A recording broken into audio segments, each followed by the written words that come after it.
बिस्मिल्लाहिर्रहमानिर्रहीम। अस्सलाम वालेकुम नाज़रीन, हमारी ॾिसी रहिया हो अमेरिका जी इलेक्शन जी स्पेशल ट्रांसमिशन 2024। अॼु तय आहे त दुनिया जो सुपर पावर मुल्क अमेरिका में जेके चूंडूं थियण वारियूं आहिनि 5 तारीख़ ते जेको हतमी फ़ैसिलो अचिणो आहे उहो वॾो अहम आहे। अॼु चए आहे त अमेरिका जा मुख़्तलिफ़ जेके स्टेट्स आहिनि उन्हनि में मुख़्तलिफ़ माण्हुनि पंहिंजो वोट ॾेई चुका आहिनि, पर इन सां गॾोगॾु अञा बि जेको आहे सो सिलसिलो जारी आहे। ॻाल्हि कजे त अमेरिका में हिकु वॾा अहम उम्मीदवार यानी कि डोनाल्ड ट्रम्प ऐं कमला हैरिस जेके आहिनि हिक ॿिए जे मुक़ाबले में आमो साम्हूं आहिनि। मुख़्तलिफ़ स्टेट में मुख़्तलिफ़ तज़िया निगार ऐं जेके उते पोल्स थियनि पिया उन्हनि जा जेके नतीजा साम्हूं अचनि पिया उहे वॾा अहम आहिनि ऐं मुख़्तलिफ़ मुल्कनि में वेठल सॼी दुनिया में हर शख़्स जी नज़र अमेरिका जी तरफ़ आहे त अमेरिका जे 2024 जे इलेक्शन में मुल्क जो ईंदड़ सदर केरु हूंदो ऐं उहो अगरि सदर जेको बि अचे पर उन जा तालुकात दुनिया सां कहिड़ा हूंदा, इहो वॾो अहम हिन वक़्तु बहस हले पियो दुनिया में। अगरि ॻाल्हि कयूं त पाकिस्तान में बि इन में दिलचस्पी यकीनी तौर ते अमेरिकन इलेक्शन में आहे ऐं ओवरसीज़ पाकिस्तानी जी वॾी तइदाद जेका मौजूदु आहे अमेरिका में उहे बि पंहिंजो वोट ॾेई चुका आहिनि ऐं किथे न किथे उहे बि चाहिनि पिया त हिते अहिड़ी हुकूमत अचे जंहिंजा लाॻापा जेके आहिनि पाकिस्तान सां, एशिया सां ऐं ख़ासि तौर ते मुस्लिम कंट्री सां जेके आहिनि उहे बहितर नज़र अचनि। अगरि ॻाल्हि कयूं त फ़ैसिलो यकीनन ई अमेरिकन अवाम जो हूंदो। उन सां गॾोगॾु अमेरिका में जेके चूंडूं थियण वारियूं आहिनि ऐं चूंडियूं हलनि पियूं उन्हनि में जेके नतीजा ईंदा उहे वॾा अहम आहिनि। पर तय आहे त डोनाल्ड ट्रम्प जी ॻाल्हि कजे त मुख़्तलिफ़ जलसनि में मुख़्तलिफ़ प्रोग्रामनि में जहिड़ी रीति हुन पंहिंजो बयानियो ऐं मैन्युफेस्टो खणी माण्हुनि जे विच में वियो आहे उहो वॾो अहम आहे। अगरि ॻाल्हि कजे त किथे न किथे डोनाल्ड ट्रम्प इहो बि दावा करे पियो त पोयनि हुकूमतुनि में जंहिंमें मूंखे इक़्तिदार मिलियो तव्हां उनखे अगरि नज़र विझो त किथे बि जंगुनि जी मूं हिमायत न कई, मूं कोशिशि कई त सीज़ फायर ऐं दुनिया में अमन ऐं अमान सां गॾोगॾु जेको सो मुल्क जे मुख़्तलिफ़ लाॻापा जेके हुजनि उहे वॾा अहम आहिनि।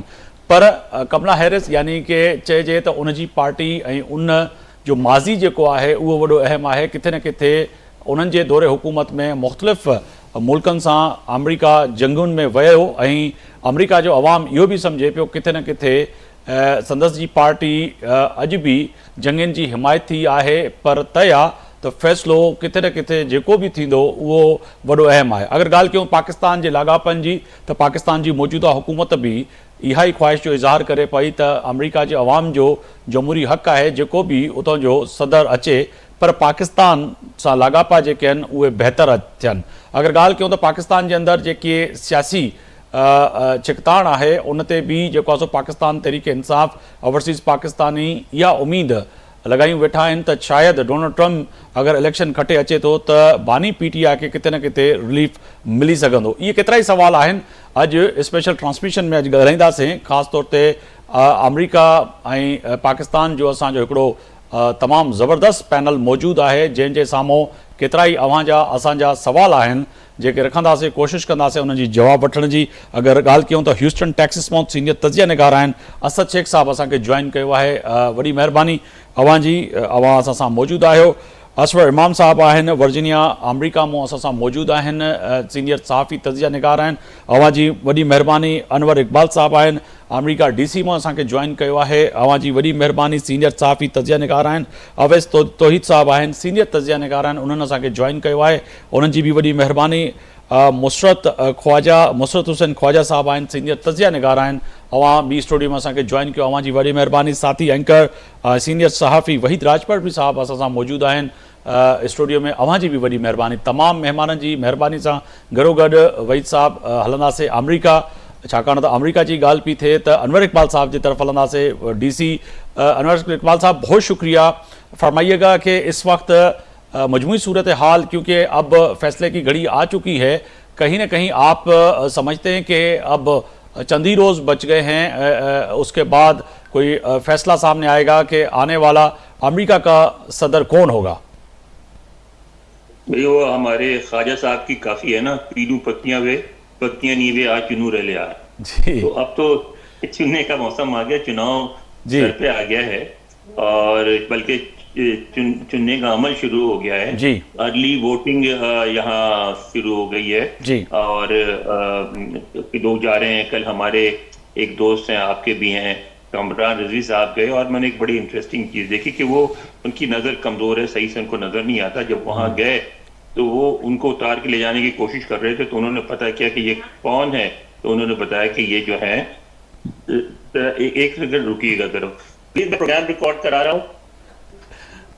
کوئی بھی کھول دو اندر، آنے دو اس کو بس. جی سر. پلیز. سر آپ لائیو ہیں انور صاحب؟ ہاں جی جی وہ لائیو نہیں ہے. جی. اچھا میں سمجھا ریکارڈنگ ہے. نہیں نہیں لائیو ہے سر. پلیز نہ بولے کوئی. سوری. تو کل وہ گئے کامران رضوی صاحب، اور وہاں جا کے جب وہاں پہنچے تو انہوں نے کہا کہ آپ کار سے نہ اتریں، ہم آپ کے کار کو ہم پولنگ بوتھ ڈکلیئر کر دیتے ہیں. تو انہوں نے 2 گواہ لائے، گواہ سے ایک کاغذات پہ دستخط کرائے اور ان کی کار کو پولنگ بوتھ ڈکلیئر کر دیا اور ان سے ووٹ ڈلوا لیا.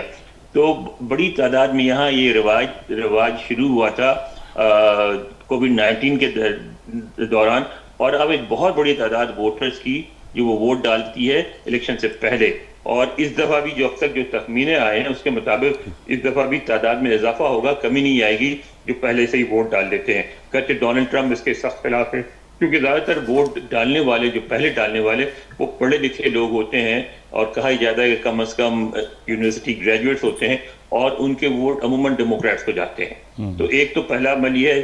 لیکن جو اوور آل جو صورتحال لگ رہی ہے وہ یہ ہے کہ ڈونلڈ ٹرمپ کا پلڑا بھاری ہے. ان کا جو ایک نقطہ ہے وہ بہت زیادہ متاثر کر رہا ہے سفید فام افراد کو، اور وہ ہے ان کا جو سٹینس ہے امیگریشن کے خلاف. وہ کہتے ہیں کہ اگر وہ پاور میں آ گئے تو ایک یہاں قانون ہے 19ویں صدی کا، جس میں اگر کسی ایک آبادی کو دشمن تارکین وطن ڈکلیئر کر لیں تو ان کے خلاف فوج استعمال ہو سکتی ہے. تو وہ کہہ لیں گے ان کو دشمن تارکین وطن ڈکلیئر کر کے، اور وہ رینجرز کو استعمال کر کے ان کو ڈپورٹ کریں گے. پھر انہوں نے یہ بھی کہا اپنے ایک تقریر میں کہ یہ جو ہیں جو تارکین وطن ہیں یہاں، وہ انہوں نے اپنے سارے ان ملکوں نے اپنا گاربیج بھیج دیا ہے، اور اب امریکہ ایک بڑا سا گاربیج کین بن گیا ہے، اور میں اس گاربیج کی صفائی کروں گا.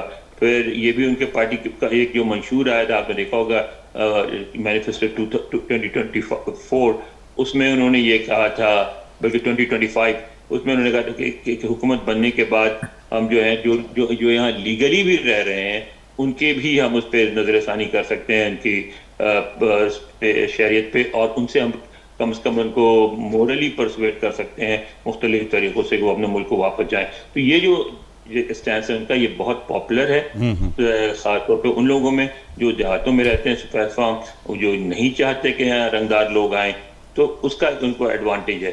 دوسری طرف جو چیز کمالا ہارس کے خلاف جا رہی ہے وہ یہ ہے کہ یہاں جو کچھ ہوا وہاں غازہ میں، اس کی وجہ سے صرف مسلمان نہیں، کیونکہ مسلمان اتنی اہمیت نہیں رکھتے، 1.2% ان کا ووٹ ہے صرف، لیکن جو پروگریسو لوگ ہیں وہ بھی بہت خلاف ہو گئے ہیں. وہ بھی چاہتے تھے، آپ نے دیکھا کہ بڑے بڑے مظاہرے ہوئے امریکہ کے شہروں میں، اور ان میں زیادہ تعداد مظاہرین میں امریکیوں کی ہوتی تھی جو یہ چاہتے تھے کہ امریکہ کسی نہ کسی طرح وہاں جنگ بندی کرے اور وہاں حالات نارملائز کرے، اور جو ایک فلسطینی ریاست کے قیام کے لیے اقدامات کرے. وہ بڑے مایوس ہیں، اور وہ بھی جو ہے لگتا ہے کہ اس دفعہ کمالا ہارس کے خلاف جا سکتے ہیں. تو لیکن اس کا یہ مطلب نہیں ہے کہ وہ کوئی بہت پیچھے ہیں، وہ برابر مقابلہ چل رہا ہے. ان کو ایک ایڈوانٹیج ہے عورت ہونے کا، جس کی وجہ سے خواتین بڑی تعداد میں موٹیویٹ ہو سکتی ہیں.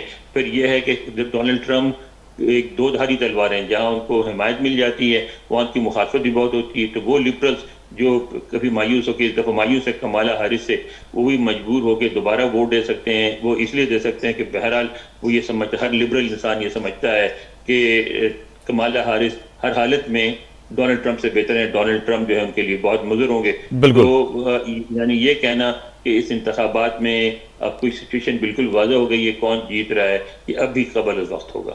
جی اسفر صاحب یہ بتائیں کہ اگر ٹرمپ آتے ہیں یا کملا ہارس آتی ہیں تو اس وقت جو مڈل ایسٹ کی صورتحال ہے وہ کیا رہے گی؟ پاکستان کے حوالے سے کیا ان کی جو ہے پالیسی ہوگی؟ تو اس حوالے سے آپ کی جو ہے گہری نظر ہے، تو آپ اس پہ کیا کہیں گے؟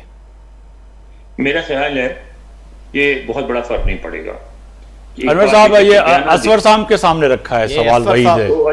جی جی آدھے میرا بھی یہی خیال ہے کہ کوئی زیادہ فرق نہیں پڑے گا. ایک اسٹیٹ پالیسی ہے اور مشرق وسطیٰ کے حوالے سے بھی آپ نے دیکھا کہ دونوں جماعتیں اس بات کی کوشش کرتی ہیں کہ اسرائیل کی زیادہ سے زیادہ بڑھ چڑھ کر حمایت کی جائے.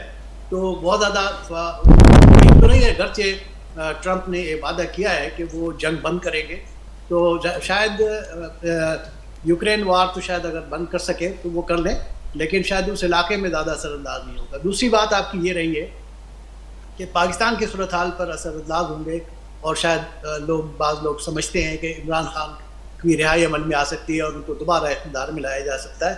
میرا نہیں خیال ہے کہ یہ اس حد تک امریکہ مداخلت کرے گا اور کوئی خاص تبدیلی آئے گی. دونوں معاملات میں کوئی خاص تبدیلی کی توقع نہیں کی ہے. اسفر صاحب، یہ اگر نمبرز کی ہم بات کریں، جو نمبرز کی ہے 538 جو ہیں وہ ان کے ووٹس کی ضرورت ہے. اگر جو ابھی تک سروے آئے ہیں کملا ہیرس کی جو کہہ رہے ہیں 270 میں سے 226 ووٹ پڑنے کا ان کو امکان ہے. اسی طرح اگر ٹرمپ کی بات کریں تو کہ جو سروے آئے ہیں ابھی تک وہ امکان ظاہر کیا جا رہا ہے کہ 219 جو ہے وہ ٹرمپ لے سکتا ہے. تو اگر فگرز پہ بات کریں تو آپ کے کیا رائے ہے، آپ کے تجزیہ کیا ہے اس پہ؟ ہاں دیکھیں، مقابلہ تو انتہائی سخت ہے، نو ڈاؤٹ کہ جو لبرلز فورسز ہیں جو وہ بھی اس وقت ڈیموکریٹس میں کی قیادت سے ناراض ہیں. کچھ بین الاقوامی معاملات اور کچھ خود امریکہ کے اندر، امریکہ میں معیشت کے اندر وہ زیادہ بہتری اتنی زیادہ نہیں آ سکی، اور لوگ توقع کرتے ہیں کہ شاید اگر حکومتی سطح پہ تبدیلی آئے تو اس کے نتیجے میں امریکہ میں بھی تبدیلی کی توقع کی جا سکتی ہے. اگر حکومتی سطح پہ تبدیلی نہیں آئی اور ڈیموکریٹ کا تسلسل قائم رہا تو کوئی تبدیلی نہیں آئے گی. تو ایک یہ چیز آتی ہے. لیکن یہاں پہ بہرحال یہ کہ مقابلہ سخت ہے. بس آپ نے یہ دیکھا ہے کہ جو ریاستیں ڈیموکریٹس ہیں وہ تو کلیئر ہیں، جو ریاستیں ریپبلکن ہیں وہ بھی کلیئر ہیں. دونوں جو ڈائی ہارڈ سپورٹر ہیں وہ ان کے ساتھ ہیں، ان کو سپورٹ کریں گے. جو سات سوئنگ ریاستیں ہوتی ہیں فیصلہ وہاں ہی ہوتا ہے، لیکن 3 ریاستیں خاص کر کیلیفورنیا، ہیمپشائر اور میشیگن، اس میں ہم دیکھ رہے ہیں کہ بہت سخت مقابلہ ہے. اگر یہ ریاستیں ٹرمپ جیتتے ہیں تو وہ کامیاب ہوں گے، اگر کمالا ہیرس جیتتی ہیں تو وہ کامیاب ہوں گے. بالکل. اسد شیخ صاحب کی طرف جانا چاہیں گے. ہیوسٹن ٹیکسس بھی بڑا اہم کردار ادا کرتا ہے. پاکستان بھی وہاں پر خاصی تعداد اوورسیز پاکستانیوں کی موجود ہے. شیخ صاحب ہمارے ساتھ ہیں. اسد شیخ صاحب بہت شکریہ. ڈسجو سر کی پیرسو ایک تو US इलेक्शन के छा पिया सम्झो त ईंदड़ जेको असां अमेरिकन सदर जो जेको मनसब आहे इहो केॾे वेंदे नज़र अचे पियो मूंखे? Sain thank you very much Aftab साहब. ऐं मूं हींअर अनवर इक़बाल साहब ऐं अफ़सर इमाम साहब हिननि जो तजियो ॿुधो ऐं I will obviously agree with that. छो जो असां राति बि हिकिड़ी कम्यूनिटी गैदरिंग में हुयासीं, उते मां ईअं राय वरिती पे जेको न्यूट्रल वोटर हूंदो आहे न असांजो जी, त उन खां जिन वोट न कयो हुयो या जेके करे आया हुया, हाणे दे आर 50-50.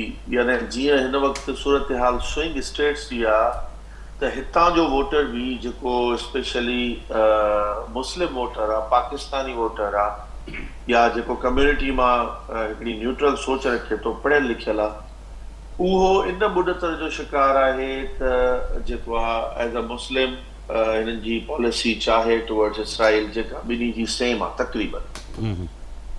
पर लास्ट 2-3 ॾींहं अॻु में हिकिड़ो ट्रम्प जो शायदि बयानु आयो हुयो त ही अगरि मां एतिरी देरि न कयां कॾहिं बि अगरि बाइडन जेको इसराइल ते सख़्ती करे थो या कुझु, मां हिन वक़्तु इहो किसो ख़तमु करे छॾिया फ़लस्तीन जो, त उन जी जेका कम्यूनिटी में या हिते जेका तशवीश इलाही आहे अगेंस्ट. ऐं अगरि हिकिड़ो बिज़नेसमैन आहे जेको स्मॉल बिज़नेसमैन हिते SME जंहिंजो नंढड़ो कारोबार आहे या जेके कारोबारी शख़्सियत आहिनि, उहे हिन वक़्तु टिल्ट आहिनि टुवर्ड्स द ट्रम्प. छो जो हिकिड़ो त हुनजो वॾो फैक्टर इहो आहे त ट्रम्प जो जेको नज़रियो आहे ऐं जंगबंदी वारो आहे त हू इन ते घणो इंस्टेंस करे थो त मुंहिंजे टेन्यूअर में मां जंग रोकराई ऐं जंगियूं कोन थियूं ऐं पास्ट एक्सपीरियंस बि साॻियो रहियो आहे। ऐं उन खां अलावा जेको आहे बिज़नेस खे जेको आहे ट्रम्प हमेशह फ़ोकियत ॾींदो आहे, उन्हनि ते टैक्स घटाईंदो आहे, उन ते फ़ोकियत ॾींदो आहे, त जेको बिज़नेसमैन तबिको आहे उन्हनि जो घणो टिल्ट जेको आहे उहो टुवर्ड्स ट्रम्प आहे। पर अगेन हिन वक़्तु जेके मां पोल्स ॾिसां पियो, प्री पोलिंग कल्ह जेका आहे उहा ख़तमु थी चुकी आहे, त उन में एॾो को वॾो ख़ासि फ़र्क़ु न आहे। पर जेका नवंबर 1 सुबुह जी अल जज़ीरा जी मां रिपोर्ट ॾिसां पियो, उन में जेका आहे सिर्फ़ु 1.2 जो फ़र्क़ु आहे, यानी उन में Kamala Harris is heading but Trump is neck to neck. ऐं 3-4 जेके असांजूं स्विंग स्टेट आहिनि, they can be the decider. सही। आफ्ताब साहब, असां सां डॉक्टर मसद ख्वाजा साहब बि गॾु आहे, तज़िया निगार आहे, काविश जो कालम निगार बि आहे। जी डॉक्टर साहब, हिन हवाले सां जेकी इलेक्शन थिए पई US जी, उन में जेकॾहिं ट्रम्प अचे थो, कमला हैरिस अचे थी, त दुनिया ते कहिड़ा असर पवंदा? ख़ासि करे यूरोप जो बि जेको आहे हिन ते रिएक्शन आयो आहे, कमेंट्स आया आहिनि, रशिया जे तरफ़ां बि सदर प्यूतन जेको आहे हुन ते कमेंट्स ॾिना आहिनि, चाइना जे जेके पॉलिसी साज़ आहिनि, त इन हवाले सां जेकॾहिं ट्रम्प अचे थो त दुनिया ते कहिड़ा असर पवंदा? जेकॾहिं कमला हैरिस अचे थी त दुनिया ते कहिड़ा असर पवंदा? इन ते तव्हां छा चवंदो? सभिनी खां पहिरियों त केटीन जी महिरबानी जी इनवाइट कयो। जीअं त तव्हां इहो सवालु कयो आहे त जेकॾहिं ट्रम्प या कमला हैरिस अचे थी त उनजो यूरोप ते, दुनिया ते ऐं पाकिस्तान ते कहिड़ा असरात थींदा? त असल यूरोप जेकी उहो चाहे पियो त जेके कमला हैरिस अचे, ऐं जेकी आहे सो उहो वधीक उनखे अहमियत ॾिए पियो। ऐं जॾहिं त रशियन जेकी आहिनि, रशियन जेके आहिनि उहे चाहिनि था त जेके आहे सो ट्रम्प अचे। उनजो वॾो इहो कारण आहे त जेकी यूक्रेन जी जंग पई हले, तंहिंमें ट्रम्प इहो चयो आहे त असीं उहो जेकी आहे सो जंग खे रुकाईंदासीं, इन करे रूस जो लाड़ो उन जी तरफ़ आहे। पर अमेरिका जे जेकी बि सदर थींदो, उन्हनि जो जेकी शख़्सियत तरफ़ लाड़ो न हूंदो आहे। जीअं अॼुकल्ह हिते हले पियो त बाबा इमरान ख़ान जो इहो आहे त ट्रम्प ईंदो त इमरान ख़ान खे उहो फ़ाइदो ॾींदो, उहो शख़्सियतनि खे फ़ाइदो कोन ॾींदा आहिनि। उन्हनि जूं पंहिंजूं हिकिड़ियूं पॉलिसियूं हूंदियूं आहिनि। ऐं उन हवाले सां अमेरिका जो हिकिड़ो तज़िया निगार आहे डेनिस कुक्स, ते हिकिड़ो किताबु लिखो, यूनाइटेड अमेरिका एंड पाकिस्तान डिसइंटाइटेड जेकी आहे सो एलाइज़ जेके उहो लिखियो। त उन हवाले सां उन्हनि में घणियूं ॻाल्हियूं लिखियूं आहिनि त जेकी बि सदर आया आहिनि 1947 खां 2000 ताईं, उन्हनि जूं जेकी आहिनि पंहिंजियूं जेके आहिनि पॉलिसियूं आहिनि, ऐं जेकॾहिं उनजा मुल्क जेकी आहिनि उन पॉलिसी ते अमल कनि था त उनखे फेवर कनि था। जीअं जेकी आहे सो ट्रूमैन हो, सो पाकिस्तान जे ख़िलाफ़ु इन करे थियो त कोराई जंग में जेकी आहे सो पाकिस्तान हिसो न वरितो। आइज़न हावर जेकी आहे उहो पाकिस्तान खे थोरो घणो कुझु ॾिने त इन करे त कुझु अदा उनखे यूज़ करिणा हुआ पाकिस्तान में, उन करे इहो थियो। त जेकी इहा कार्टर आहे या जे सीनियर बुश हुआ, उहे इन करे ख़िलाफ़ु थिया त जेके आहे सो इहो न्यूक्लियर पावर जो मसइलो हो, त उन्हनि जो शख़्सियतनि सां कोन हूंदो आहे। इहो जेके आहिनि सो मुल्कनि जूं पंहिंजूं पॉलिसियूं हूंदियूं आहिनि। हाणे कमला हैरिस थी अचे या ट्रम्प थो अचे, उन जूं पॉलिसियूं हूंदियूं त उन मुल्कनि लाइ जेके उहो छा था सोचे। बिल्कुलु सर, असांखे हिकु ब्रेक लाइ चए पियो हुजे, सभु महिमान मौजूदु आहिनि, हिकिड़ी नंढी ब्रेक ते था वञूं। ब्रेक तो वापसि ईंदासीं त स्पेशल ट्रांसमिशन इलेक्शन 2024 जेका अमेरिका जी इलेक्शन आहे उन ते अॼु ख़ुसूसी ट्रांसमिशन गेस्ट मौजूदु आहिनि, सभु महिमान मौजूदु आहिनि। वापसि ईंदासीं त इन ते ॻाल्हाईंदासीं। हिकु बार ॿीहर अव्हांखे भलीकार पियो चवां, इलेक्शन 2024 अमेरिका जी चूंडुनि ते स्पेशल KTN ते असांजी ट्रांसमिशन ॾिसी रहिया आहियो। हिकिड़ो ज़बरदस्त पैनल मौजूदु आहे अमेरिका ऐं पाकिस्तान जो। अॼु बहस थिए पियो त ईंदड़ सदर केरु हूंदो अमेरिका जो, ऐं इन चूंडुनि में जेको बि सदर चूंडिजी अचे उन जा लाॻापा पूरी दुनिया सां कीअं हूंदा, इन ते ॻाल्हि ॿोल थिए पई। असफर इमाम साहब जी तरफ़ हलंदासीं। DC असफर इमाम साहब, एक तो फैसले बड़े अहम हैं, मगर इससे देखा जाए तो कहीं ना कहीं जैसे कि अभी थोड़ी देर पहले जो है ख्वाजा साहब ने भी कहा कि शख्सियात से ताल्लुकात की बात नहीं होती, पॉलिसी तो यकीनन ही अमेरिका की होगी और मुल्कों के लिए पॉलिसी होगी। मगर बाज़ औक़ात जब हम सियासी शोज़ करते हैं पाकिस्तान में और पाकिस्तान के अंदर जब डिस्कशन करते हैं तो कहीं ना कहीं हमें यही नज़र आता है कि शायद जो प्रेसिडेंट इलेक्ट होके आएगा, ख़ास तौर पर ट्रम्प की बात, तो पाकिस्तान से ताल्लुकात से हटकर PTI वाले जो है इतनी उम्मीदें लगा के बैठे हुए हैं, तो वाकई इसमें कुछ सदाकत है? यहाँ PTI वालों ने को देखा है मैंने कि वो कोशिशें कर रहे हैं और वो ट्रम्प को। अच्छा असफर भाई, आप ही जवाब दे दें, मैंने अनवर इकबाल साहब से पूछा था, चलें आप ही जवाब दे दें, कोई बात नहीं। जी दे देते। जी PTI کے لوگوں نے یہاں پہ ایک لابنگ کی ہے اور وہ کوشش کر رہے ہیں کہ ٹرمپ کو یہ یقین دہانی کرائیں کہ وہ تمام پاکستانی کمیونٹی یا ان کے سپورٹر جو ہے وہ ٹرمپ کو ووٹ دیں گے.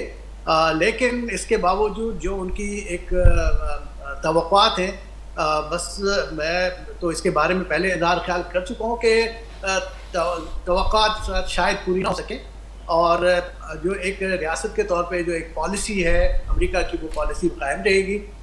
میرا خیال ہے کہ اسٹیبلشمنٹ کے ساتھ اس وقت امریکہ کے کسی حد تک جو تعلقات ہیں وہ کسی فرد سے کسی سیاسی رہنماؤں کے زیادہ مستحکم ہے. اس میں کوئی زیادہ تبدیلی کی توقع نہیں کیا. جی انور اقبال صاحب، آپ کیا سمجھتے ہیں سر؟ دیکھیں، پالیسی بناتے ہیں یا ادارے، جی اسٹیٹ ڈپارٹمنٹ بناتا ہے، پینٹاگون بناتا ہے. جی آپ ذرا تھوڑا سا جو ماضی قریب نظر ڈالیں، صدر اوباما نے کوشش شروع کی تھی افغانستان سے فوج نکالنے کی، ٹھیک ہے. انہوں نے اپنا 8 سالہ دور مکمل کیا. اس کے بعد ٹرمپ آئے، انہوں نے 4 سال پورے کیے. وہ بھی اس کوشش کو بڑھاتے رہے، وہ بھی نہیں نکال سکے. آخر میں جا کے بائیڈن نے نکالی فوج وہاں سے، ٹھیک ہے. تو یہ جو ادارتی فیصلے ہوتے ہیں ان کو تبدیل کرنا یہاں آسان نہیں ہوتا. ایسا نہیں ہوتا کہ اگر صدر کوئی بن گیا تو اپنی مرضی سے اس کو اٹھا کے باہر پھینک دے. یہاں ادارتی جو اداروں کے فیصلے ہوتے ہیں ان کا ویٹیج ہوتا ہے اور اس کے مطابق فیصلے ہوتے ہیں. رہی بات ہے، صدر اثر انداز ہو سکتا ہے، صدر اپنا انفلوئنس استعمال کر سکتا ہے اور بالکل کہہ سکتا ہے وہ کہ ہاں عمران خان پہ نرمی کی جائے، رہا کیا جائے. لیکن کیا ایسی کوئی آپ کو صورتحال بظاہر نظر آتی جس میں صدر ٹرمپ ایسا کہیں اور ایسا کہنے میں ان کے سیاسی طور پہ کیا فائدہ ہوگا؟ تو میرا خیال ہے کہ بظاہر ایسی کوئی بات نظر نہیں آتی. ایک بات ہمارے ہاں لوگ نہیں سمجھتے، پاکستان میں اس کو کچھ نہیں سمجھا جاتا کہ آپ کسی بھی سیکرٹری خارجہ ہو، کوئی بھی ہو، اس کو آپ برا بھلا کہیں، گالیاں دیں اور اس کو آرام سے وہ فراموش کر لیتے ہیں. یہاں سیاسی لوگوں کو تو آپ جتنی گالیاں دیں کوئی مائنڈ نہیں کرتا، لیکن جو ان کے اداروں کے لوگ ہوتے ہیں، جو ریگولر بیوروکریسی کے ہوتے ہیں، اس کو بہت برا مانتے ہیں. ایک امبیسڈر کے خلاف نیو یارک ٹائمز کے رپورٹر نے لکھا تھا تو عوام نے اتنا پریشر بلڈ اپ کیا کہ اس رپورٹر کو ریزائن کرنا پڑا. تو یہاں آپ نے جو ڈونلڈ لو پہ انہوں نے جو کچھ پریشر بلڈ اپ کیا ہوا ہے اس کو امریکہ میں یا اسٹیٹ ڈپارٹمنٹ میں پسند نہیں کیا جاتا. ایک تو یہ بات ہوگی. دوسرے مفادات دیکھ لیں، امریکہ کے پاکستان میں کیا مفادات ہیں یا اس خطے میں کیا مفادات ہیں. پاکستان ایک ایسے خطے میں ہے جہاں اس کا بارڈر انڈیا کے ساتھ بھی ہے، چائنا کے ساتھ بھی ہے، ایران کے ساتھ بھی ہے، افغانستان کے ساتھ بھی ہے. ایک دور ایسا تھا جب ڈونلڈ ٹرمپ جب آئے اس کے بعد پاکستان کو اگنور کرنے کی کوشش کی گئی. پھر ان کو احساس ہوا کہ اگنور کرنے سے کام نہیں چلے گا. ایک بہت اہم خطے میں موجود ملک ہے، پھر ایک نیوکلیئر ملک ہے، ایک بہت بڑی آبادی ہے، ایک بڑی مڈل کلاس ہے. اگر اس کو اگنور کیا گیا تو اس سے جو کیوس پیدا ہوگا وہ اتنا بڑا ہوگا کہ اس کو پھر امریکہ کو سنبھالنا پڑے گا، اور سنبھالنا بہت. انہوں نے اس سے انگیج رہنے کا فیصلہ کیا. انگیج کن ایشوز پہ رہ رہے ہیں؟ مثلاً یوکرین کے مسئلے پہ رہ رہے ہیں کیونکہ ان کو ایمونیشن چاہیے. مثلاً افغانستان میں وہ سمجھتے ہیں اب بھی اگر دہشت گردی کوئی زیادہ سر ابھارتی ہے تو اس میں پاکستان کا پھر کردار ہوگا.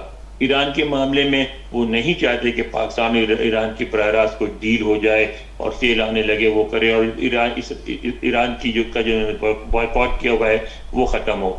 چین کے خلاف وہ بھارت کی قیادت میں ایک علاقائی مزاحمت بلڈ اپ کر رہے ہیں، ارینجمنٹ بنا رہے ہیں. اس ارینجمنٹ میں اگر پاکستان کو اتنا پش کیا جائے کہ پوری طرح چائنا کے پاکٹ میں جا کے بیٹھ جائے، وہ بھی امریکہ کو سوٹ نہیں کرتا. اچھا، یہ سارے مفادات میں امریکی یہ سمجھتے ہیں کہ ان کی ریئلائزیشن میں ان کے لیے سب سے اہم پاکستان کی افواج ہیں. تو میں نہیں سمجھتا کہ اس وقت پینٹاگون جو ہے وہ پاکستانی افواج سے اب دوری کرنا پسند کرے گا. اور اگر پینٹاگون نہیں پسند کرے گا تو میں نہیں سمجھتا کہ صرف عمران خان کی وجہ سے، اگر کوئی بڑی بات ہو جائے، کوئی بڑا مسئلہ ہو جائے، کوئی یہاں جنگ شروع ہو جائے تو وہ ایک الگ بات ہے. صرف عمران خان کی وجہ سے میں نہیں سمجھتا کہ امریکہ بہت سے کشیدگی پیدا کرے گا. اسد شیخ صاحب، یہ हिन वक़्तु जेके अमेरिकन इलेक्शन आहे उन में मुस्लिम जेको वोट आहे उन जी तमामु घणी इम्पोर्टेंस आहे. हिन वक़्तु जेको मिडल ईस्ट में हालात आहिनि या जेको मुख़्तलिफ़ ईरान ते जेकी ईरान इसराइल जी कशीदगी शुरू थी वई आहे, त मुस्लिम वोट्स जी जेकी हिन वक़्तु कंहिं तरफ़ जेको आहे लाड़ो आहे ऐं जेको ॿियो ॿुधाइनि था त 5.3 जेके वोटर्स आहिनि जेके अनडिसाइडेड आहे अञा ताईं, उन्हनि जो काॾे कीअं लाड़ो आहे, कीअं उनखे माना हीअ ॿई उमेदवार जेके आहिनि पंहिंजे तरफ़ करे सघंदा, इन ते तव्हां छा चवंदो? जेको मूं पहिरियां बि इहा ई ॻाल्हि कई त जेको मुस्लिम वोटर आहे ऐं अनडिसाइडेड वोटर आहे, ॿई जेके आहिनि आख़िर ताईं नेक टू नेक मुक़ाबिलो इन जे करे थो हले त किथे बि कोई बि अहिड़ो को ॾिसनि जेको मुस्लमाननि जे अगेंस्ट थो वञे, जीअं ट्रम्प जो 2-3 ॾींहं अॻु जो बयानु हुयो, पर उहो एतिरो अगेंस्ट कोन वियो आहे। जेको इसराइल जी हिमायत में हो त मां फ़लस्तीन खे बिल्कुलु ख़तमु करे छॾिया ऐं हिन वक़्तु इहा सूरत हाल न हुजे हा अगरि मां हुजां त बाइडन जी जाइ ते। पर उन मुस्लमान वोटर में या जेको अनडिसाइडेड वोटर आहे, उन में जेको बिज़नेस तबिको आहे, छो जो अमेरिका में घणा माण्हू जेके इमिग्रेंट्स आया आहिनि, उन में मुस्लमान हुजनि या ॿिया हुजनि, उहे घणा हिते बिज़नेस कंदा आहिनि rather than the jobs, because you know America is the land of opportunity.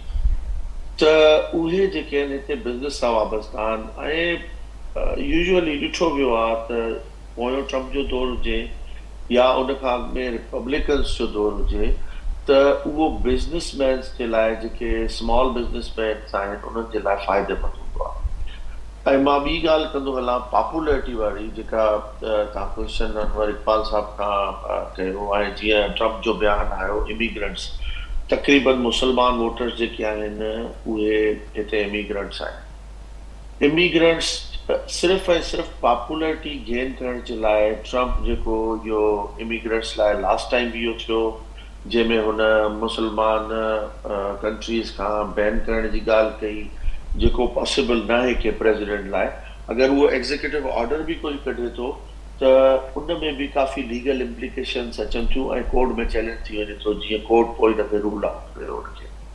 त इहे शयूं सिर्फ़ु ऐं सिर्फ़ु जेको हिन जो हिकिड़ो वोटर जो तबिको आहे सबब वारो, स्पेशली वाइट नेक, उनखे अट्रैक्ट इमिग्रेंट्स जे ख़िलाफ़ु आहे।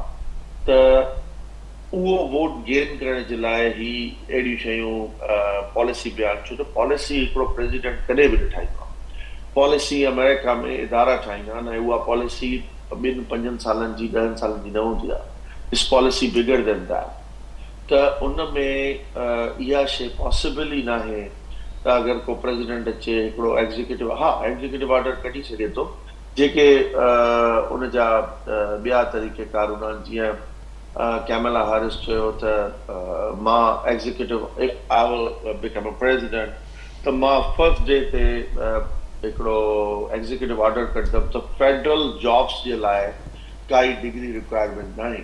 हिन वक़्तु डिग्री रिक्वायर्ड आहे, पर उन हाणे उन सां कहिड़ो वोटर अट्रैक्ट थींदो, जेको हिते स्पेशली सियाह फार्म वोटर आहे, ब्लैक, उहो अट्रैक्ट थींदो। छो जो पढ़ाई में हिन वक़्तु कंहिंखे डिग्री न आहे, कंहिंसां को मसइलो आहे, त हू पंहिंजा हिकिड़ा, हाणे उहो बि कोर्ट में चैलेंज थी सघे थो ऑब्वियसली, पर जेसि ताईं इहा हर शइ प्लान हूंदी आहे ऐं उनखे कोई, पाकिस्तान में बि इमरान ख़ान खे या कंहिं बि पार्टी खे ट्रम्प अचे या कैमला अचे, उनजो को डायरेक्टली कोई बि फ़ाइदो कोन्हे।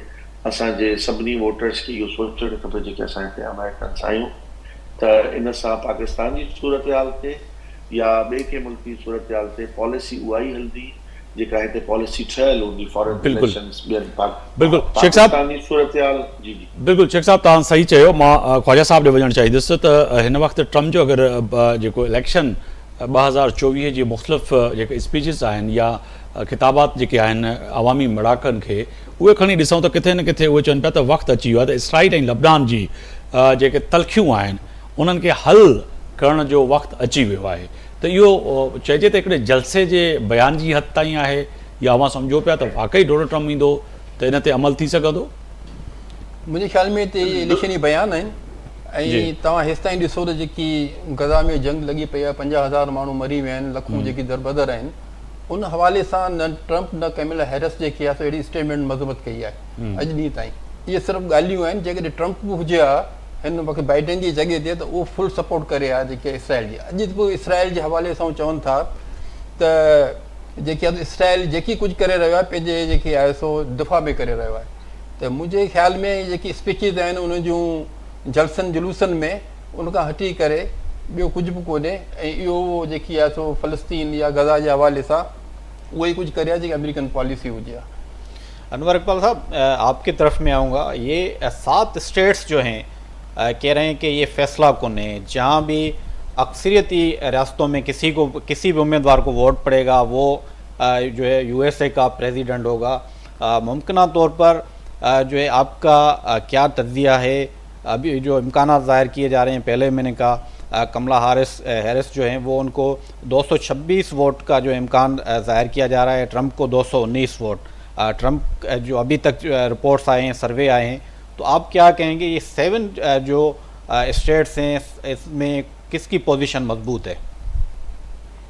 देखिए, ये सारा मसला यही है। जहाँ तक मेरा ख्याल है कि पॉपुलर वोट का ताल्लुक है, पॉपुलर वोट इस दफ़ा भी ज़्यादा होंगे डेमोक्रेट्स के। जब हिलरी क्लिंटन आ रही थी, जब भी उनके 2.5-3 मिलियन वोट ज़्यादा पड़े थे उनको, मगर जो इलेक्टेड कॉलेजेस हैं जिसकी वजह से हर रियासत की अपने वोट्स होते हैं, और उसकी वजह उससे बड़ा फर्क पड़ता है। और वो सिस्टम इसलिए बनाया गया है कि जो छोटी रियासतें हैं वो ये फील ना करें कि सदर के इंतखाब में उनका कोई हाथ नहीं है, क्योंकि बाद रियासतें हैं जैसे साउथ डकोटा, नॉर्थ डकोटा, उनकी आबादी इतनी कम है वो तो वैसे मैटर ही नहीं करते, लेकिन इलेक्टेड कॉलेज की वजह से उनके भी कुछ वोट हो जाते हैं, और वो मिला के फिर अक्सरियती रियासतों के खिलाफ भी चले जाते हैं, और इसलिए छोटे रियासतों से लोग सदर बन जाते हैं। तो इसमें आप ये देखिए कि इस वक्त जो है ना, जहाँ मुसलमानों का वोट मैटर करता है वो जगह है मिशिगन में अरबों की बड़ी तादाद है, ऑर्गेनाइज हैं। वहाँ से देखें, ये जो रशीदा तलायब हैं वो कांग्रेस वुमेन भी हैं वहाँ से। फिर विस्कॉन्सिन में इल्हान उमर हैं, उनका बड़ा इन्फ्लुएंस है। इससे पहले भी जो उनका नाम तो गर्चे गुरों वाला है, लेकिन वो भी मुसलमान थे, नॉन मुस्लिम थे, उनका बड़ा इन्फ्लुएंस है। तो अगर ये 2-3 रियासतें हैं, अगर वो टिल्ट करने में कामयाब हो जाते हैं उनकी तरफ, कमला हारिस की तरफ, तो कमला हारिस जीत भी सकती हैं। इसी तरह अगर ट्रंप उनको ले लें, क्योंकि बाकी जो रियासतें हैं पेंसिल्वेनिया में मसलन या एरिज़ोना में, वो ट्रंप ही आगे लग रहे हैं।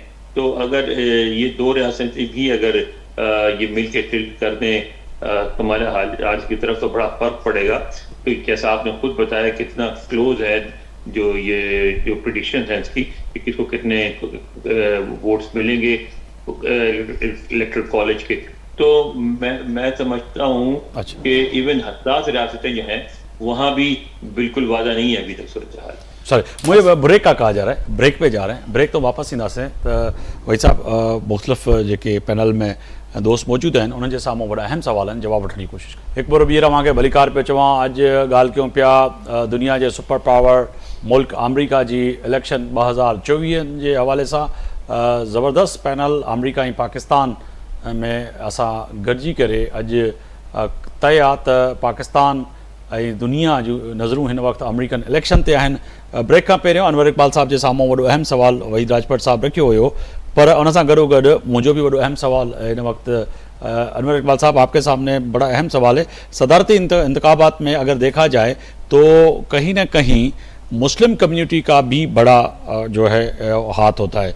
अगर बात की जाए तो मिशिगन के मुस्लिम कम्युनिटी ने तो डोनाल्ड ट्रंप को हिमायत का ऐलान किया है। तो इसी तरह जलसे में भी तमाम मुसलमान ममालिक जितने भी हैं उनके जो कम्युनिटी लीडर हैं उनको इस दफ़ा वाज़े तौर पर ला के उन्होंने स्टेज पे खड़ा कर दिया और उनको प्लेटफॉर्म दे दिया कि जी आप स्पीच करें, आप क्या चाहते हैं। बिल्कुल है, ये बात बिल्कुल दुरुस्त है। और जिससे पहले मसलन शेख साहब ने जो बात की थी, हमारे यहाँ पंजाब में कहा जाता है कि शेख वैसे बहुत वाइज होते हैं, शेखों से इख्तिलाफ नहीं करना चाहिए। तो उन्होंने जो पहले बात की थी इस हवाले से उनकी वो बात भी दुरुस्त थी कि जब मसलन अगर सदर ट्रंप मुंतखब भी हो गए तो इमिग्रेंट्स के खिलाफ अगर कुछ करना भी चाहा तो उसमें फिर मामला अदालत में चले जाएंगे, फौरी तौर पर वो डिपोटेशन नहीं हो सकती, फौरी तौर पे फौज का इस्तेमाल नहीं हो सकता, ये बातें बिल्कुल दुरुस्त हैं, लेकिन इनका इलेक्शन पे एक इम्पैक्ट बनता है। मैं उस हवाले से बात कर रहा था, तो मुसलमानों पे बिल्कुल गज़ा का बहुत ज़्यादा इम्पैक्ट पड़ा है। मुसलमानों ने गज़ा के दौरान जो है बड़ा बेबस अपने आप को महसूस किया।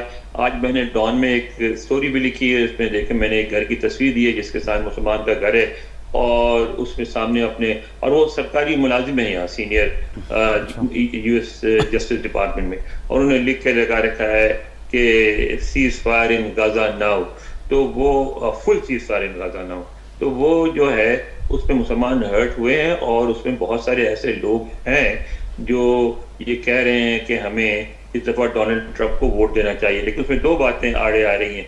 एक तो डोनाल्ड ट्रंप के जो बयानात हैं इसराइल के हवाले से, वो जाहिर है उससे तो बाहर ये लगता है कि उनके दौर में शायद ज़्यादा सख्ती हो आज की निस्बत। दूसरी बात ये है कि कोई भी ऐसा लीडर नहीं है पूरे अमेरिका में मुसलमानों का जिसके बारे में ये कहा जाए कि मुसलमान उसकी बात मान के और वोट किसी एक तरफ देंगे। अगर कोई कांग्रेस में कुछ लोग हैं जिनकी इज्जत है, जिनकी बात मानी जाती है, तो वो बहरहाल डेमोक्रेट्स हैं और वो अभी पार्टी के खिलाफ नहीं जाएंगे।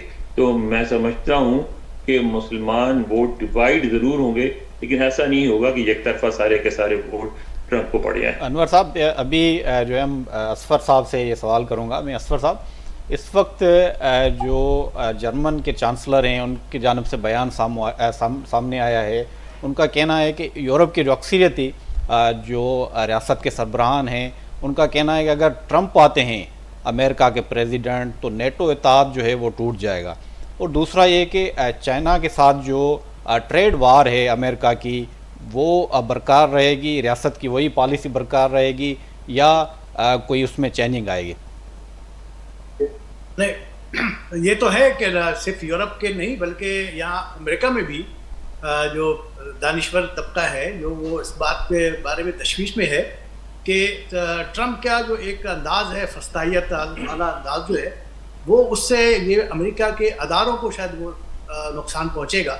और अमेरिका में जो जमहूरी अमल है उसके अंदर जिसमें माजी में गुज़श्ता हुकूमत में ट्रंप ने जिसका मुजाहरा किया जिस तरह की चीज़ों का, तो उससे ये इन खदशात तो मौजूद हैं कि आपने देखा होगा कि ये जो स्विमिंग स्टेट्स में एक जॉर्जिया है, जॉर्जिया के इंतखाबात को वो आज तक मुतनाज़ा करार देते हैं।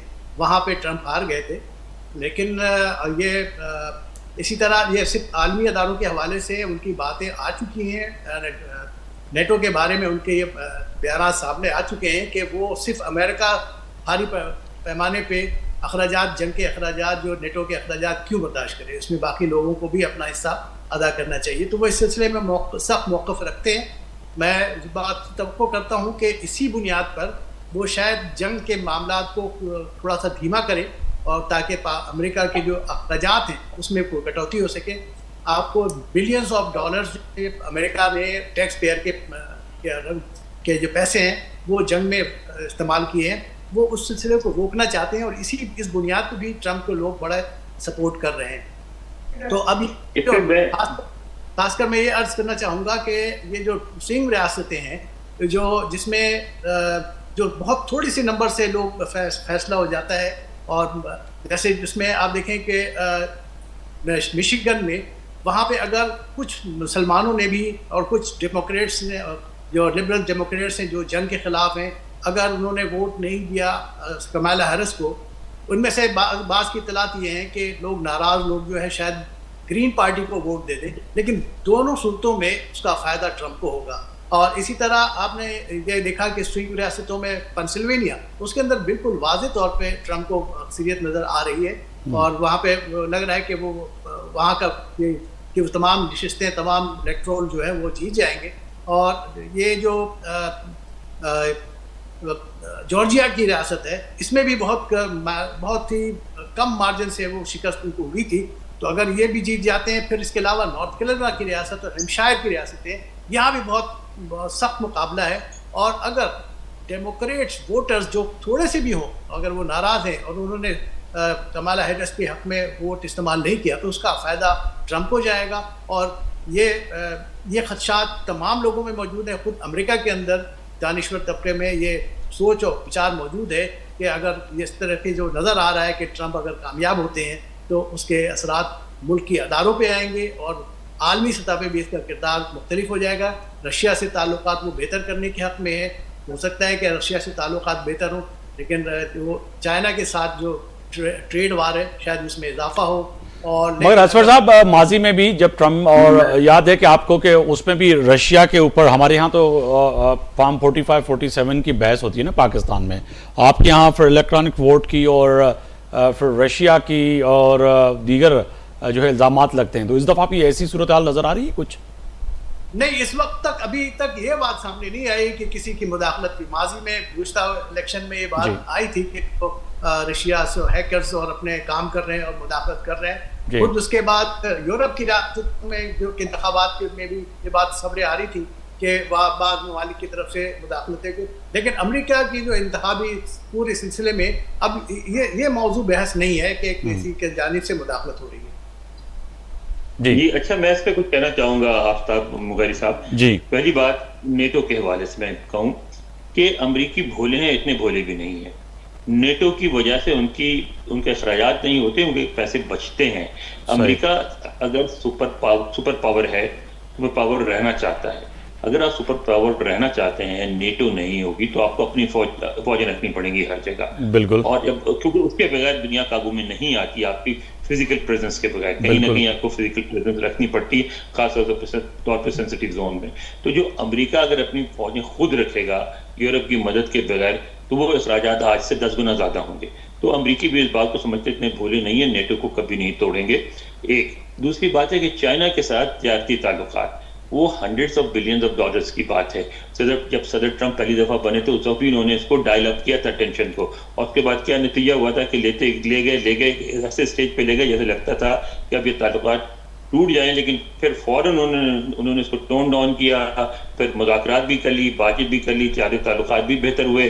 तो मैं नहीं समझता हूँ कि दोनों तरफ इतना ज़्यादा इंगेजमेंट है कि कोई भी चाइना या अमेरिका तिजारती ताल्लुकात में बहुत बड़ी तब्दीली अफोर्ड कर सकता है। तो मैं नहीं समझता सदर ट्रंप आने के बाद रेटरिक बहुत बढ़ेगी, बातें बहुत होंगी, लेकिन मैं नहीं समझता कि ये नेटो तोड़ी जाएगी या चाइना के साथ कोई ताल्लुकात में। बिल्कुल, ये बात बड़ी अहम है। मगर इसके साथ साथ असद शेख साहब मातार डोनाल्ड ट्रंप जो बड़ो अहम बयान है तो अफगानिस्तान जी नाकामी जो अंजाम जो है वो जिम्मेदार जो है वो बाइडन इंतज़ामिया है। तो ये सियासी ॻाल्हियूं आहिनि या वाकई अमेरिका जा वोटर के इहो सम्झाइण जी कोशिश पियो करे डोनाल्ड ट्रंप त जेको अंजाम निकितो अफगानिस्तान में, जेको आख़िरी नतीजो निकितो उहो बाइडन इंतज़ामिया आहे? साईं, जीअं अनवर इकबाल साहब ज़िक्र करे वियो त या अफसर इमाम साहब मां या जेको इनक़लाब वारो प्रोसेस हुयो वो स्टार्ट थियो in the era of Obama, ठीक आहे। यानी इहा पॉलिसी हुई त असांखे इहा फौज हुतां सेशंस में ॿाहिरि कढणी आहे, त उन जो ओबामा जो एरा गुज़री वियो, उन खां पोइ ट्रंप आयो, ट्रंप जो एरा गुज़री वियो, उन में उहो पूरो न थी सघियो। इहो प्रोसेस जारी रहियो 10 सालनि खां, ईअं नाहे त इहो प्रोसेस ख़तमु थी वियो, पर जेको एंड ऑफ द प्रोसेस थियो उहो ओबामा जे कम जो।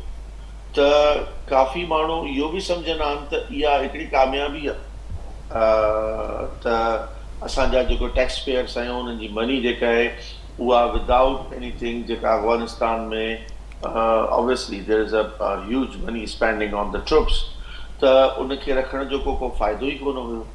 त उन्हनि खे हुननि वापसि घुराए अफगानिस्तान मां सुठो कमु कयो, पर उनजो जेको 10-12 साल जो तसलसल हो जेको ओबामा एरा खां शुरू थियो उहो एंड अची थियो बाइडन जे दौर में। शायदि उहो इहो ई चाहींदा हुजनि त जेको इनक़लाब कंप्लीट आहे उहो ट्रंप जे दौर में न थिए ऐं नेक्स्ट जेका आहे जेको बाइडन आयो उन में उन्हनि वाइंड अप कयो। त इहा जेका आहे इन ते को एॾो ख़ासि फ़र्क़ु जेको आहे US जेको वोटर आहे उहो हिन वक़्तु जेको हुनजे लाइ बर्निंग इशू आहे उहो मिडल ईस्ट आहे, इसराइल आहे ऐं यूक्रेन वारो जेके हिते यूरोपियन इमिग्रेंट्स रहनि था हिते आहिनि उन्हनि जे लाइ इहे ॿई शयूं जेके आहिनि इहे डायरेक्टली या इनडायरेक्टली असरअंदाज़ आहिनि बि ऐं कुझु जेका फाइनल वोटिंग जे आहे उन ते थी सघनि थियूं, बजाए जो जेको अफ़गानिस्तान वारो मैटर आहे उहो असर अंदाज़ थिए। असर ॿी साहब नाज़रीन लाइ मां हिकिड़ी इंफॉर्मेटिव ॻाल्हि कंदो वञां त वॉट हैपन्स अगरि ॿई जेके आहिनि पार्टीज़ जेका 269 ऐं 269 ते टाई थी वञनि, पॉसिबिलिटी घटि हूंदी आहे पर इहो पॉसिबल आहे। पर US जी जेका इलेक्शन आहे उन में इहो जेके आहे तमामु हिकिड़ी टेक्निकल ऐं टिपिकल इलेक्शन हूंदी आहे, उन में इन जो हल बि ॾिनो वियो आहे। कॉन्टीजेंट जेका इलेक्शन आहे अगरि टाई थी वञे, उन में जेको वाइस प्रेसिडेंट आहे उहो सेनेट चूज़ कंदी आहे बाय सिंपल मेजॉरिटी, ऐं जेको हाउस ऑफ रिप्रेजेंटेटिव आहे उन में हर स्टेट जो डेलीगेशन जेको आहे उहो हिकिड़ो वोट विझंदो आहे पंहिंजी सॼी मेजॉरिटी समेत। सही। उन में जेको बि सिलेक्ट थींदो उहो ही बिकम और शी बिकम अ प्रेसिडेंट। असर साहब सही था चओ। असां डॉक्टर मुस्तफ़ा ख्वाजा साहब बि आहे, उन खां जेको सुवाल इहो आहे डॉक्टर साहब, हिन वक़्तु जेकॾहिं ट्रम्प अचे थो या कमला हैरिस अचे थी त उन वक़्तु पाकिस्तान ते जेको कहिड़ी जेको आहे असरअंदाज़ थींदी, उनजी पॉलिसी कहिड़ी हूंदी? मिडल ईस्ट में जेकॾहिं ईरान फ़लस्तीन ऐं ॿिया मामला जेके आहिनि, मिडल ईस्ट में जेकी जंग हले पई, जंग बंदी थींदी न थींदी, इन हवाले सां कहिड़ी पॉलिसी रहंदी, त तव्हांजो छा चवणु आहे इन ते? पंहिंजो तज़ियो ॿुधाइजो। मुंहिंजी पहिरीं अर्ज़ु कयो त केरु बि अचे, कमला हैरिस अचे या ट्रम्प अचे, उहा शख़्सियत अंदरि बदल न हूंदी आहे। उन्हनि जूं जेकी पंहिंजूं पॉलिसियूं हूंदियूं आहिनि त पाकिस्तान हवाले सां कॾहिं बि उन जूं पॉलिसियूं जेके आहिनि मुस्बत न रहियूं आहिनि। उन जूं हमेशह टिल्ट जेकी आहे सो भारत तरफ़ ई रहियो आहे, ऐं उन जा काफ़ी मिसाल बि आहिनि त मुंहिंजे ख़्याल सां त इन सां अचण सां को पाकिस्तान ते फ़र्क़ु न पवंदो। उन्हनि जा पंहिंजा हिकिड़ा मुफ़ाद आहिनि, सो हू चाहींदा त असांखे कहिड़ो मुल्क हुजे, पाकिस्तान हुजे कहिड़ो मुल्क हुजे, उहो जे पूरा करे थो त उनखे उहो माली मदद बि कंदा आहिनि। ऐं उन्हनि जो जेकी आहे सो उन जा ख़ासि ब्लू वाइट वाइब जेके आहिनि उहो मुल्क थी वेंदा आहिनि। पर हाणे हिन वक़्त में जेकी आहे सो तव्हां ॾिसो पिया त फ़लस्तीन आहे, गज़ा आहे, उनमें अमेरिका जो जेकी किरदारु कहिड़ो आहे? दुनिया में जेकी मुज़ाहिरा थियनि पिया, ऐं मुंहिंजे ख़्याल सां त जेकी यूरोप में अमेरिका में वधि खां वधि जेकी आहे मुस्लमाननि खां बि वधीक जेके आहे उहो मुज़ाहिरो करे रहिया आहिनि त हीअ जंग बंदि थियणु घुरिजे। ऐं पर जंग बंदि न पई थिए, सिर्फ़ु ॻाल्हियूं आहिनि त असां इसराइल खे चई छॾियो आहे त उहो जेके आहे जंग बंदि करे, पर इसराइल जेके आहे चए थो बाबा ऐं पंहिंजे जेके आहे मुफ़ादनि कारण हीअ जंग बंदि कोन कंदसि। ईरान हवाले सां त शुरू खां वठी अमेरिका जेकी आहे सो जेकी आहे उनजो मुस्बत रवैयो न रहियो आहे। हिन वक़्तु बि जेकी आहे इसराइल ऐं ईरान जी जेकी पाण में जेकी स्कर्मिशिस आहे या वार जेकी आहे मिज़ाइल जे थ्रू जेकी ईरान आया आहिनि या उते इसराइल जेकी ईरान ते किराया आहिनि, उनमें बि तव्हां ॾिसो त अमेरिका जो ई ॿेड़ो जेकी उते बीठो आहे उन नार में, ऐं हू चवे थो जेकॾहिं इसराइल ते वधीक कुझु थियो त आउं डायरेक्ट जेकी आहे ईरान ते इहो हमिलो कंदुसि। त मुंहिंजे ख़्याल सां इन सां जेकी आहे सो हालात वधीक ख़राबु थींदा, ऐं हिननि खे जेके आहे हिकिड़ो रिस्टेंट जेकी आहे पैदा करणु घुरिजे त जीअं जंग न वधे। जंग जा नतीजा तमाम ख़तरनाक हूंदा आहिनि। अनवर साहब, आपसे मेरा सवाल है, 7 रियासतें हैं अमेरिका की जहाँ पे 93 वोट्स हैं, तो आप क्या समझते हैं कि अक्सरियत जो वोट हैं, जैसे कमला हैरिस हैं, उनको जो अभी तक जो रिपोर्ट्स आई हैं 44 वोट्स की जो है ज़रूरत है, अगर 270 वोट्स अगर उनको मिलते हैं तो प्रेसिडेंट बन जाएंगी, तो 44 वोट्स जो हैं वो कमला हैरिस को उनकी नीड है, 51 की जो है वो ट्रम्प को ज़रूरत है। तो आप क्या कहेंगे, ये 7 जो रास्ते हैं 93 वोट्स हैं, तो किसका जो है वो फैसला कौन कौन सी रास्ते होंगी?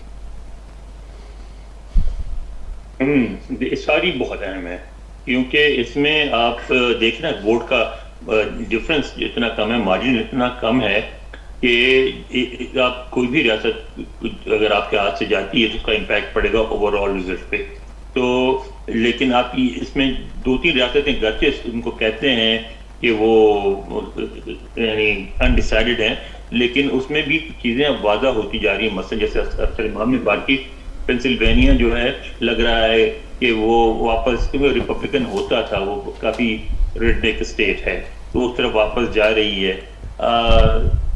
जो एरिज़ोना है उसके बारे में भी ये लगता है कि शायद वापस चली जाए दोबारा रिपब्लिकन की तरफ। तो अब उसमें फिर रियासतें रह जाती है, जो विस्कॉन्सिन और मिशिगन है वो थी हमेशा डेमोक्रेट, जो वो लेकिन 2020 से पहले जो पिछला था उसमें चली गई थी ट्रम्प के पास, और ट्रम्प की दोबारा कोशिश है कि वहाँ कोई बन जाए, लेकिन वहाँ मुसलमानों की नाराज़गी के बावजूद अभी तक ऐसा नहीं लगता कि उसको ट्रंप ही ले जाएंगे। अब भी उनके कमला हारिस के चांस हैं। इसलिए मैंने यही कहा था कि इवन स्विंग स्टेट जो हैं उनके बारे में भी हम नहीं कह सकते कि वो मतलब कि स्विंग स्टेट ही हैं। उनमें से कम 4 तो हैं, 4 में सूरत हाल तो वाज़ह हो गई है, बाकी 3 में देखें क्या होता है। असफर रहमान साहब, अगर मिशेल ओबामा की बात करें तो वो ट्रम्प की जीत को जो है ख़वातीन के लिए, ख़वातीन के हकूक़ के लिए वो संगीन ख़तरनाक करार दे रही हैं, तो वाकई ऐसा ही है कि अगर ट्रम्प जीत के आ रहे हैं तो वो ख़वातीन के लिए वो ख़तरनाक साबित होंगे? जी, यहाँ अमेरिका में एक अहम इशू तो एबॉर्शन का है, और हवाले से ख़वातीन तो ज़ाहिर है वो ट्रम्प के मौक़िफ़ की हामी नहीं है, और के नतीजे में वो अपना वोट ट्रम्प के खिलाफ इस्तेमाल करती हैं बड़ी तादाद में। ये बात है, और चूँकि जिस तरह के बयानात ट्रम्प दे चुके हैं, जिन तरह के ख्यालात रिपब्लिकन्स का जिसका इज़हार करते हैं, और उसके नतीजे में ख़वातीन तो ज़ाहिर है तशवीश के में मुब्तला है कि अगर ट्रम्प आए, और उन जिस तरह इमिग्रेंट्स को तशवीश है कि अगर वो ट्रम्प कामयाब होते हैं तो उसके नतीजे में बड़े पैमाने पे डिपोर्टेशन का सिलसिला शुरू हो जाएगा और उनके खिलाफ कार्रवाई होगी। तो उसी तरह ख़वातीन के अंदर भी एक ये ख्याल मौजूद है कि ट्रम्प के आने के बाद ख़वातीन के लिए मसाइल पैदा होंगे, और इसी नुक्ते को कमला हैरिस और डेमोक्रेट्स इस्तेमाल कर रहे हैं ट्रम्प के खिलाफ, और ताकि लोग ट्रम्प को वोट ना दें, डेमोक्रेट को वोट दें।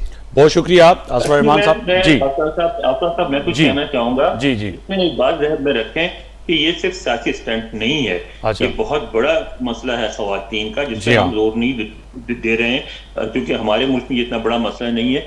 ये एक वादा किरदार अदा करेगा इलेक्शन के फैसले में। अबॉर्शन के मसले में ख़वातीन बहुत सेंसिटिव हैं, वीमेन हेल्थ के बारे में ख़वातीन बहुत सेंसिटिव हैं, और आप ये देखें कि यहाँ अनवांटेड प्रेगनेंसी का मसला है, फिर यहाँ ऐसी भी बच्चियां हैं जो हाई स्कूल में उसमें प्रेग्नेंट हो जाती हैं, और अगर जिस तरह की पाबंदियों की बात कर रहे हैं जी, तो ये जो इस माशरे में ख़वातीन को जो एक अनवर साहब, टाइम की कमी है, आप 5 तारीख तक सारे दोस्त हमारे साथ ही होंगे, आपको ज़हमत देते रहेंगे क्योंकि इलेक्शन है और बड़ी अहम इलेक्शन है, इस पे नज़र रहेगी। बहुत शुक्रिया अनवर इकबाल साहब, आपने वक्त निकाला। इसके साथ साथ असफर रहमान साहब, आपका बहुत शुक्रिया। असद शेख साहब, अवां जी वॾी महिरबानी। नुसरत ख्वाजा साहब, अवां जी वॾी महिरबानी। ऐं वहीद राजपथ साथी एंकर, अवां जी बि वॾी महिरबानी। अॼु US इलेक्शन जे हवाले सां ॻाल्हि ॿोल कईसीं, ऐं तय आहे त फ़ैसिलो जेको बि अमेरिकन अवाम कंदो उन्हनि जो फ़ैसिलो हूंदो, पर पाकिस्तान ऐं गॾोगॾु असांजी US इलेक्शन ते नज़र ज़रूरु रहंदी। आफ्ताब मोगरी खे इजाज़त ॾींदा। अल्लाह हाफ़िज़।